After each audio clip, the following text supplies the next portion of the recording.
Our next speaker has the most magnifying personality I've seen in a really long time. I mean, I could go on, but really, you just have to meet her. Trinh Tong. Magnifying moments. It's a pun. Well, I want all of you to look under your seats and go ahead and take out this magnet and the marker.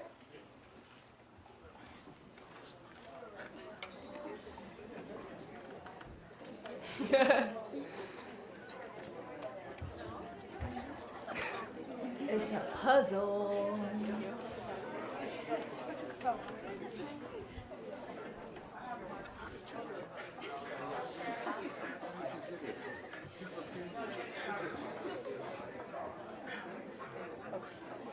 Got it, everybody? All right. So, what I would like you to do right now is to write down 2 or 3 things that you would like to accomplish within this year. Okay? We can take a minute or so to do that, and I'll do it with you. Okay.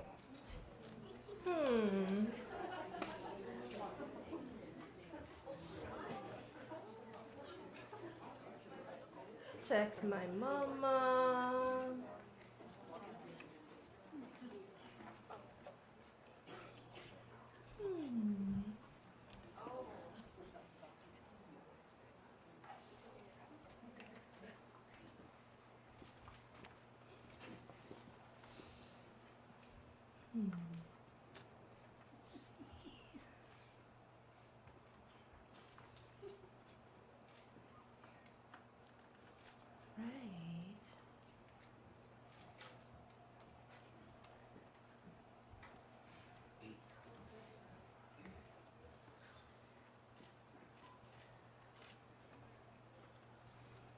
Everybody's getting it?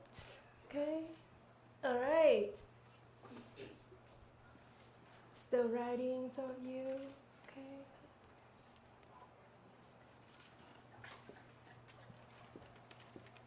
Okay. So it looks like most of you are done. You can go ahead and place those materials back under your chair, and we can refer back to them later. Okay.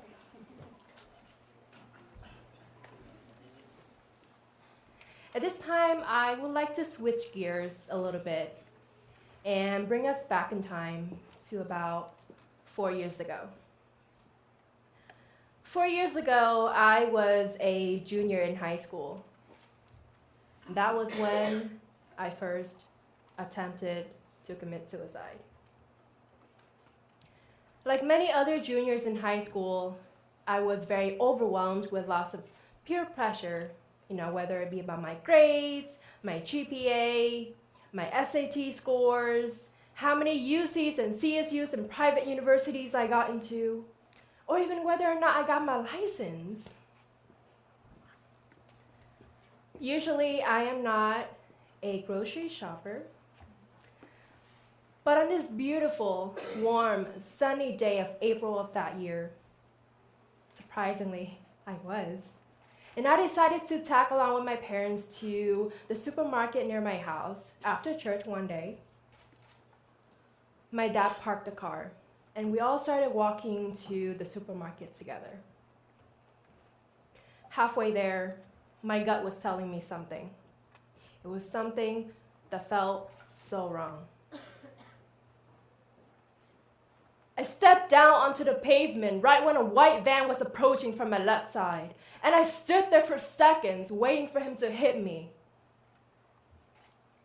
But then my mom came from behind, and she dragged me forward, and she started walking faster and faster so that we can go to the supermarket together. And that day, I survived. Fast forwarding to about 2 months ago, it was exactly 4 days after New Year. I got into a car accident. I was rear-ended by a Red Bull truck. And to this day, I still vividly remember that dramatic clashing sound when he hit the back of my car.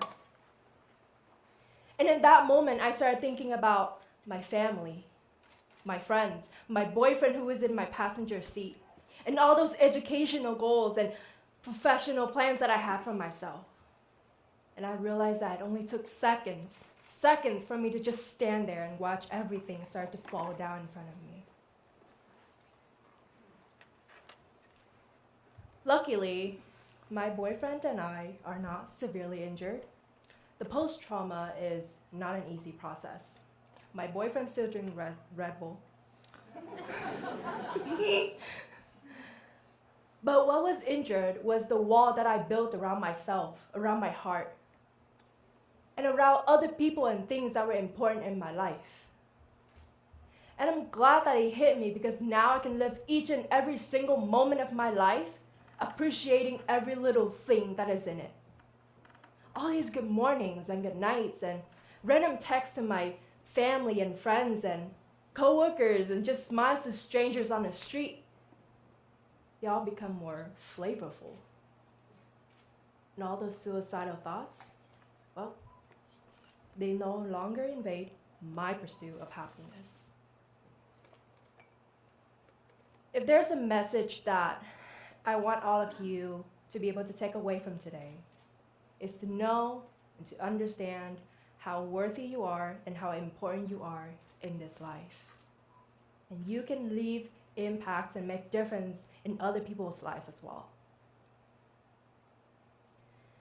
At this time, I want you to take out that magnet again.